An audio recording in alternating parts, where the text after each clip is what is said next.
واقعی عقل مند خواتین اس بیان کو سنیں گی تو وہ جو مسکنسیپشن پیدا کیا جاتا ہے کہ جناب اسلام میں عورتوں کو آزادی نہیں ہے، جناب اسلام میں عورتوں کے لیے گھٹن ہے، اللہ اکبر، ذرا پہلے اسلام سے پہلے کے حالات پڑھو اور اس کے بعد اسلام کے آنے کے بعد عورتوں کو کیا شاندار مقام میرا دین دیتا ہے۔ اللہ کے نبی نے دا بیسٹ لوگوں کی جب مثال بیان کی، بہترین لوگوں کی مثال بیان کی، تو نبی پاک فرماتے ہیں، ترمذی کی حدیث ہے، سب سے بہتر وہ ہے جو اپنے اہل کے لیے بہتر ہو، یعنی اپنی فیملی کے لیے بہتر ہو۔ اور آقا فرماتے، سنو میں تم سب سے زیادہ اپنے اہل کے لیے بہتر ہوں۔ نبی پاک سب سے زیادہ اپنی فیملی کے لیے بہتر۔ نبی پاک علیہ الصلوۃ والسلام سے ایک شخص نے پوچھا، حضور شوہر پر بیوی کا کیا حق ہے؟ تو آپ نے فرمایا، جب وہ کھائے یعنی شوہر کھائے تو بیوی کو کھلائے، جب لباس پہنے اسے بھی پہنائے، اس کے چہرے پر نہ مارے، اسے بدصورت نہ کہے، اور اگر سمجھانے کے لیے اس سے علیحدگی کرنی پڑے تو گھر میں ہی علیحدگی کرے۔ اللہ اکبر۔ ایک بار حضرت عمر فاروق رضی اللہ عنہ کی بارگاہ میں، سنیے گا، بڑا دلچسپ واقعہ۔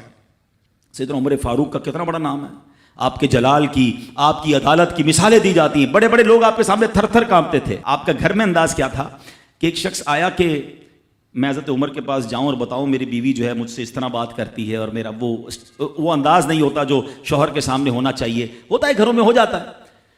تو حضرت عمر کے دروازے پر پہنچا نا، تو اندر سے اسے سیدنا عمر فاروق رضی اللہ تعالیٰ عنہ کی زوجہ ام کلثوم رضی اللہ تعالیٰ عنہ کی ناراضگی کی عالم میں گفتگو کرتے ہوئے سنا۔ وہ حضرت عمر سے بات کر رہی تھی، تو وہ شوہر سوچنے لگا کہ میں تو اپنی بیوی کی شکایت لے کر آیا تھا، حضرت کے تو گھر کا بھی معاملہ ہی ایسا ہی ہے۔ تو وہ کہتے ہیں میں واپس ہونے لگا۔ حضرت عمر نے بلا لیا، کہا کیوں آئے تھے؟ تو کہا کہ میں تو حضرت اپنی بیوی کی شکایت کرنے آیا تھا، مگر میں آپ کے دروازے پر آیا، آپ کا بھی معاملہ ہی ایسا ہی ہے، تو میں سمجھ گیا ہم دونوں ایک ہی معاملے میں ہی ہیں۔ اب حضرت عمر نے جو ان کی تربیت فرمائی نا، آپ نے فرمایا میری بیوی کے مجھ پر چند رائٹس ہیں، چند حقوق ہیں، مجھے اس سے چند فائدے حاصل ہوتے ہیں جس کی بنا پر میں اس سے درگزر کرتا ہوں۔ پہلا یہ کہ یہ میرے لیے جہنم کی آڑ ہے، میرا دل اس کی وجہ سے حرام کاموں سے بچا رہتا ہے۔ نمبر دو، جب میں گھر سے نکل جاتا ہوں یہ میری خزانچی بن جاتی ہے، یعنی میرے مال کی نگہبان بن جاتی ہے، میری دھوبن بن جاتی ہے، میرے کپڑے دھوتی ہے، میرے بچے کی پرورش کرتی ہے، میرے لیے روٹیاں اور کھانے پکاتی ہے۔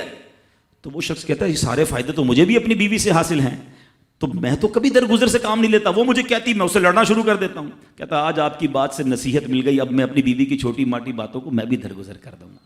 کتنی پیاری بات بتائی۔ ہم وہ ساری باتیں بھول جاتے ہیں، ایک غلطی پر پکڑ لیتے ہیں، ایک غلطی پر ڈانٹتے ہیں، ہر غلطی پر جناب ایسا نہیں ہوتا، ہر غلطی کی سزا سزائے موت نہیں ہوتی ہے، ہم غلطیاں نہیں کرتے۔